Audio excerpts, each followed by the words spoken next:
झूठ को भी अगर बार बार दोहराया जाए तो वो सच मालूम होने लगता है। मेरे नाम से कम 400 किताबें प्रकाशित हुई। मैंने तो कोई किताब लिखी नहीं, जो बोलता हूं वो किताब बन जाता है। उन 400 किताबों में एक किताब है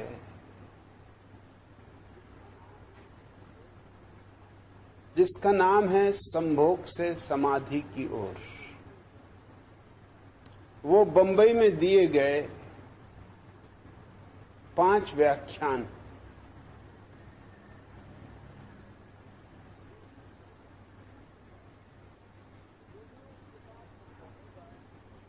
जो भी उस किताब को पढ़ेगा वो ये समझ सकता है कि वो किताब सेक्स के ऊपर नहीं है।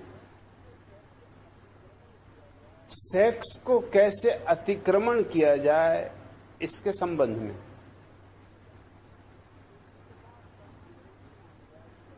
उसी किताब का अंग्रेजी में अनुवाद हुआ है सेक्स टू सुपर कॉन्शियसनेस। कैसे व्यक्ति काम वासना से, ध्यान के माध्यम से आहिस्ता आहिस्ता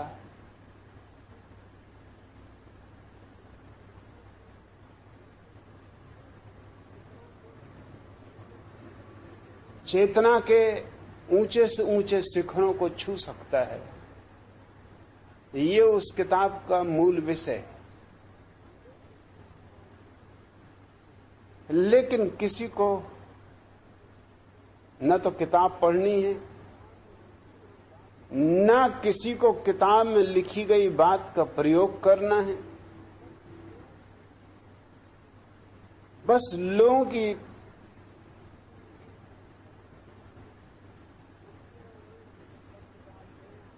बुद्धि में एक शब्द डाल देना काफी। चूंकि सेक्स शब्द का प्रयोग हुआ है, इसलिए अखबार वाले, राजनीतिक, धर्मगुरु, वे सारे लोग जिनके न्यस्त स्वार्थों पर मैं चोट कर रहा हूं और जिन्हें मेरी बातों का जवाब खोजे से नहीं मिलता, उन्होंने उस शब्द को ही पकड़ लिया है। और जब सारे धर्मगुरु,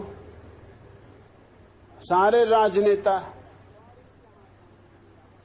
और सारे अखबार उनके हाथों में हैं, या तो धर्म नेताओं के हाथों में हैं, या राजनेताओं के हाथों में हैं, या धनपतियों के हाथों में,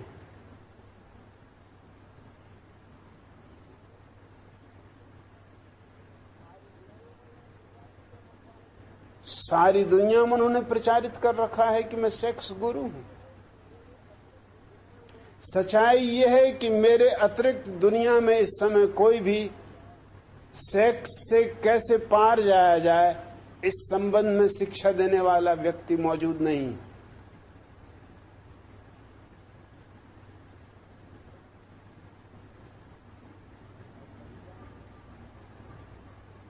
और वही बात कि मैं धनियों का गुरु, क्योंकि मैंने इस बात को बार बार कहा है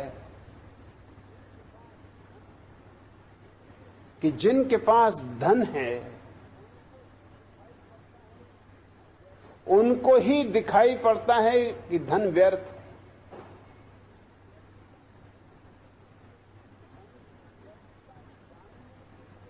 धन की व्यर्थता जानने के लिए धन का होना जरूरी है। जैनों के 24 तीर्थंकर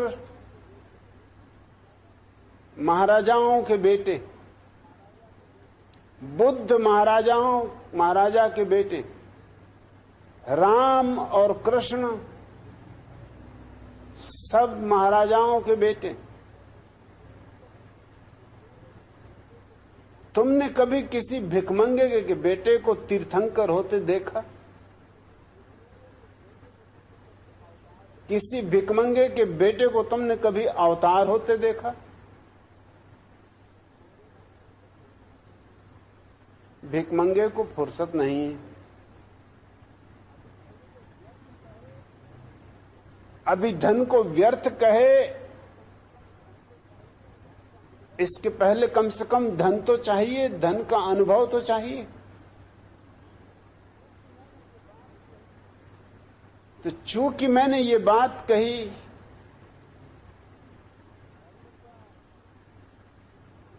कि धर्म का ठीक ठीक स्थापन केवल समृद्ध देशों में हो सकता है,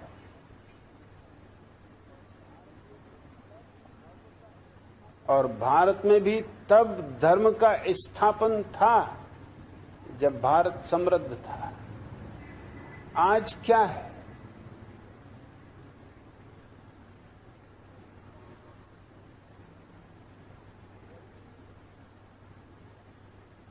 गरीबी,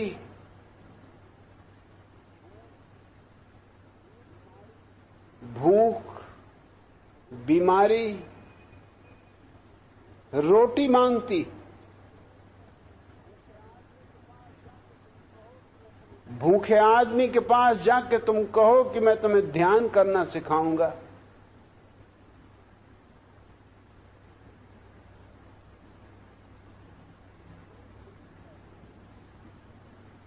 तो तुम्हें खुद ही शर्म आएगी।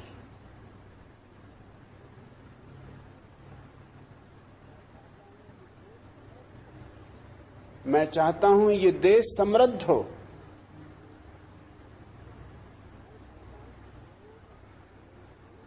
मैं चाहता हूं कि दुनिया में कोई भी गरीब ना रहे, कोई भूखा ना रहे। और क्यों चाहता हूं? इसलिए कि अगर सारी दुनिया में समृद्धि हो तो हम सारी दुनिया में अध्यात्म की प्यास को 1000 गुना बढ़ा सकते। हम उसे एक जंगल की आग की तरह फैला सकते। अब मेरी इस बात से अगर कोई ये मतलब निकाल ले कि मैं धनपतियों का गुरु हूं,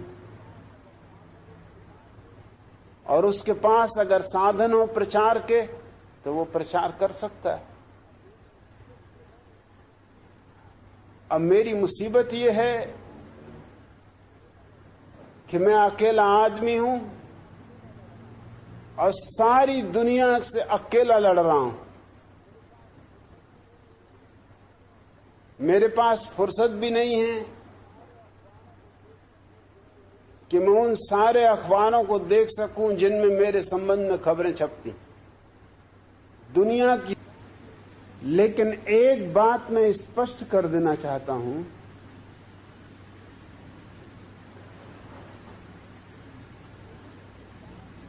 कि झूठ के पास चाहे कितनी ही ताकत हो, सत्य के समक्ष झूठ नपुंसक। वे सारी साजिशें बेकार हो जाएंगी।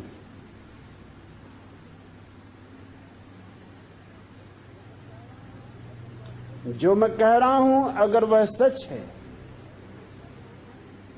और जो मैं कर रहा हूं अगर वह अस्तित्व के अनुकूल है,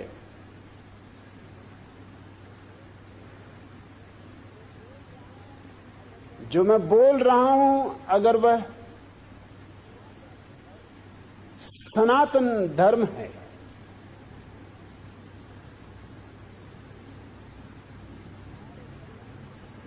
तो सारे षड्यंत्र, सारी साजिशें मिट्टी में मिल जाएंगी, उनकी कोई कीमत नहीं। इसलिए मैं उनके खंडन करने का